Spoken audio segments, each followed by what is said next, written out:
مش رايحة المدرسة تاني. إيه ده؟ حد ضايقك في المدرسة؟ كل الناس ضايقتني، بيشاوروا عليا وبيضحكوا. أنا هاجي المدرسة وأتكلم مع المدير. وكل اللي شافوا الفيديو هتتكلمي معاهم إزاي؟ هتمنعيهم يضايقوني؟ أنتِ مفيش حاجة عملتيها غلط علشان تتكسفي منها.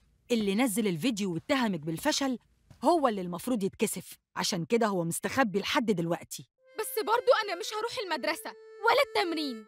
وتخسري مستقبلك ولعبتك المفضلة عشان شوية ناس قاصدين يضايقوكي؟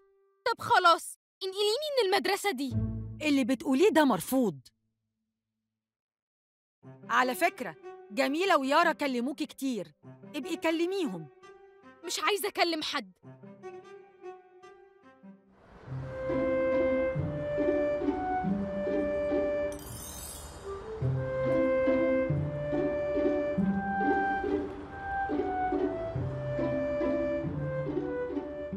تفتكري نورة هتيجي المدرسة النهاردة بعد اللي حصل فيها امبارح؟ نورة قوية، هتيجي طبعاً.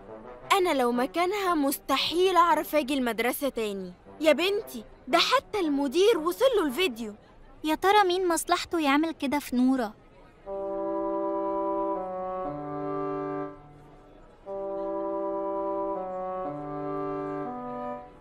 الحقوا، جميلة جاية ومعاها باباها. يا ترى في إيه؟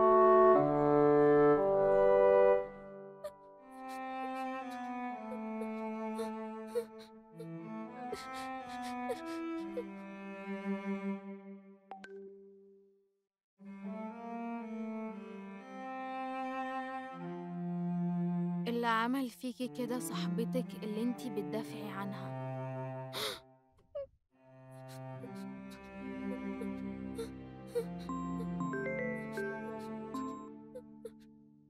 نورة، أسفة لو بعطلك، بس الموضوع بيتعقد أكتر ومش عارفة أعمل إيه.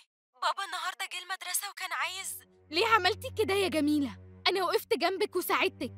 ليه تنشري فيديو الماتش بتاعي؟ مبسوطة لما خليتيني تريقة المدرسة كلها؟